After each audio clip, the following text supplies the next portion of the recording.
first fish of the day. Gorgeous little bass. On, of all things, a dry fly. This took pretty well. There we go. Beautiful. Not a monster, but any fish taken on a dry fly is worth its weight in gold or green. Beautiful animal. Just love it. Fantastic. Let me show you. There he goes, swimming free. This is what we caught him on right there. Beautiful, beautiful dry fly. Just blowing that a little bit, make sure it stays dry so it floats on top of the water. He came up, he took that. We got him in. I can see a bunch of very small bass just cruising in here. You know, typically speaking, bass, I mean, they're not trout. It's not like rocket science getting them to bite. But in clear water, any form of fishing becomes infinitely harder. And as you can see, this fly line has a penchant for getting snagged up in this really thick brush. But we've been here for about 10-15 minutes. We already got a fish. I'm quite happy. So we're going to keep going. Saw some of the bass cruise down that way towards the outlet that you normally see me fish when I'm out here. So I'm going to head over that direction and see if we can't use the dry fly to get either another one or something else. All right, let me show you guys why I call this the best fishing spot ever. This is unbelievable. Check this out. Just look at the number of fish in front of you guys. Look at this. So if we come right down here, check those guys out. Cichlids and tilapia.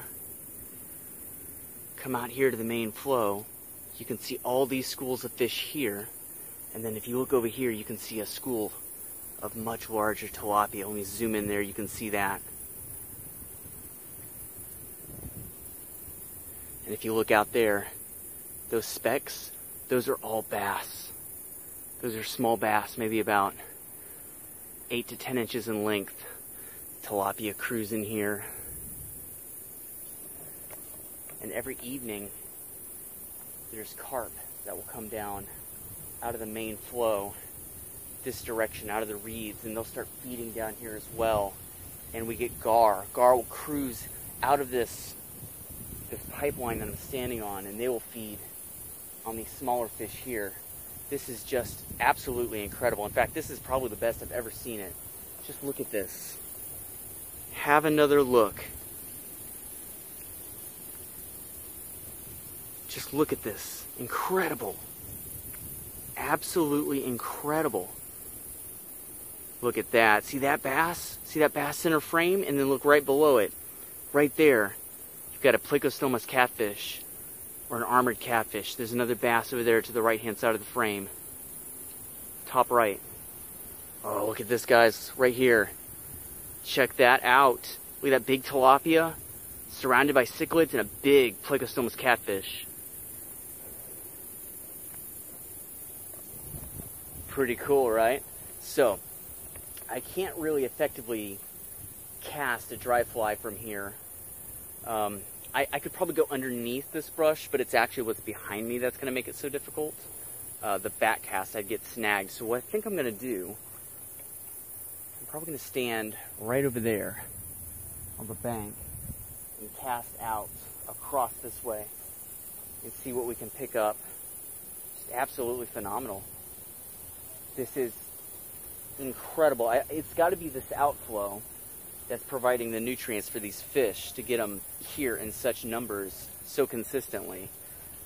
I don't know what it is. I don't know what the magic ingredient is, but good grief. All right, let's get to it. All right, we're going to start with the same fly.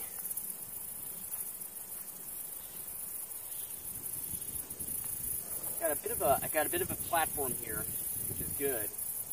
A little bit of a cleared out space where my line hopefully won't get snagged. Somebody left their fishing rod. I'm gonna leave that here. I'm not gonna take that, obviously. That's just not ethical. Don't do that.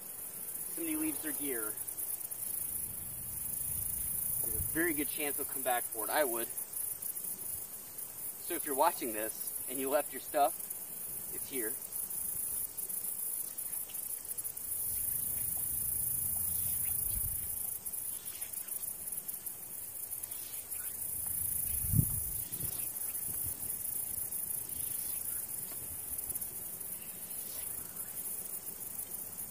All right, let's see what we can do.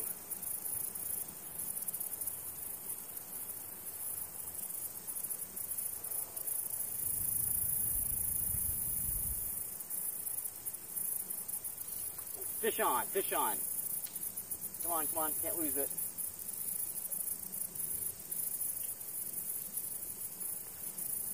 Beautiful, beautiful little bluegill. Love it, love it, love it.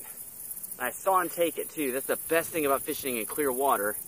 You get to watch the take in action right there. And it helps you fish too. So if you see the fish approaching your fly, you can start, you know, acting in the pattern you think will best entice that fish to bite. Wonderful. Just absolutely phenomenal. God, I love fly fishing. Okay, let's get this guy back. There's water. It looks like I dropped him on the ground, but the water undercuts this bank, so it's actually right in front of me. So he's free. Let's get this back out.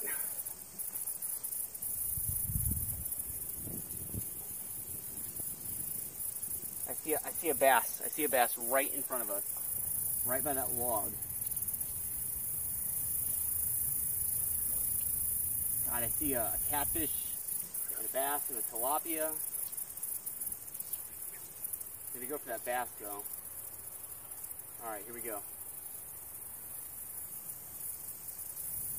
Got his attention. He took it. Fish on. Fish on. Swing him in. It's always a risk, but you're going to take the risk. Got him. Beautiful. Look at that.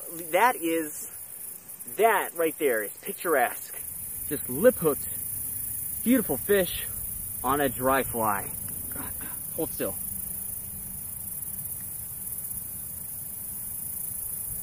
Wonderful. That is just phenomenal. And I could see him hiding under that log. As I drew that fly past him, he was just sitting there, and he turned and he looked at it and he started following it. That's the result. Bass on a fly. Wonderful. It does not get better than that. Put you back. Go. Let's keep fishing. Keep that line out of the brush. And that's the thing. It's almost like a law. It's almost like a scientific law. You see a fish, you're ready to catch it, you will tangle in something and have to fight your way out before you can cast out. So frustrating, but can't complain. We're having a fantastic day out here. Let's see if I can get one of these little bluegill right here. I have a whole school of bluegill chasing this fly. They're too small to take it. They're trying to take it and they can't get it in their mouth. Now I got to readjust this. One thing I really got to work on is tying this nail knot so that it slips through the rod rings a little bit better. I have to do this far too often. And I know that's just because I'm not tying the knot well enough or trimming it well enough. One of the two.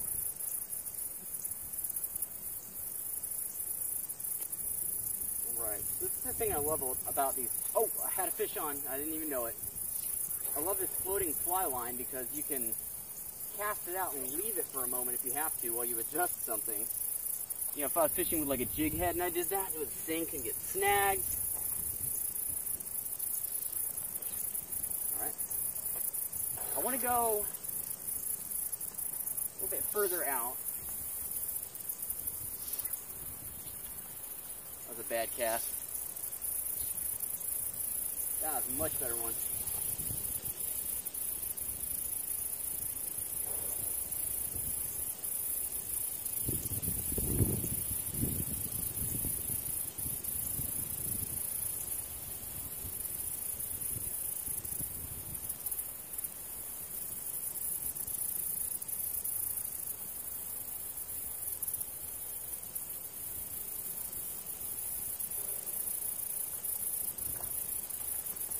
fish on. Take up some of this line.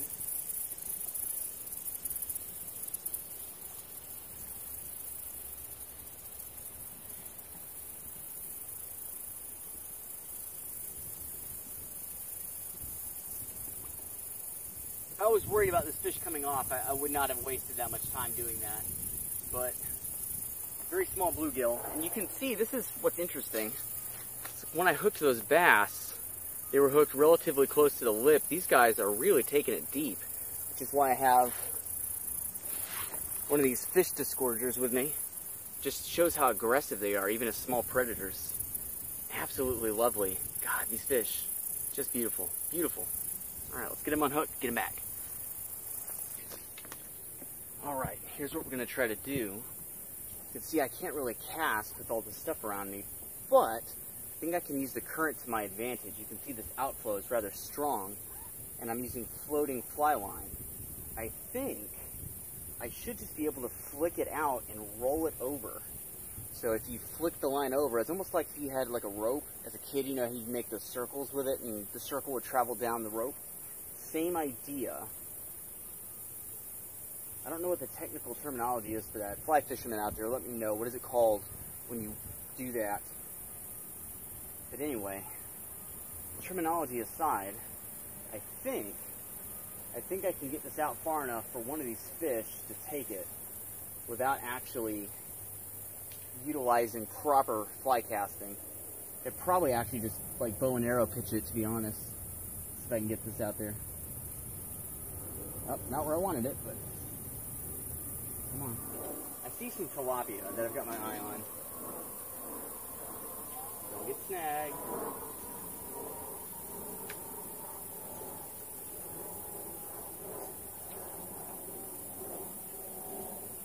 Probably gonna get that, yep. Bluegill. These bluegill are so aggressive. They just beat everything else to the bait. Let me swing him in. Lovely fish. Lovely fish. Lip hooks. Unhooked. Alright, let's see if we can get one more. One more fish, and I think we'll be satisfied for today. See here. Try to get my eye on some tilapia right there. At this point, you know, really taking anything on a dry fly has just proven to be so much fun. Alright, we got a couple interested, some bluegill chasing it.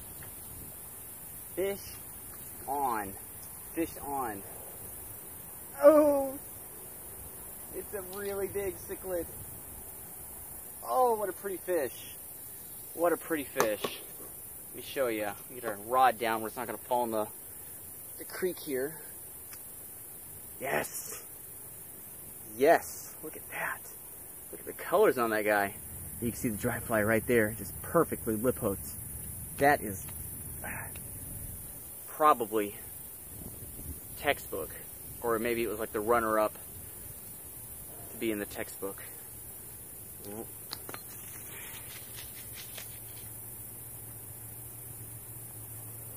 Just gorgeous animal. Let me turn him. I want his eye to be in the light. There we go. Yes, sir. Yes. What a phenomenal day. And we've barely been out here 45 minutes. We've already caught 3 species, multiples of each, on a dry fly. So much fun.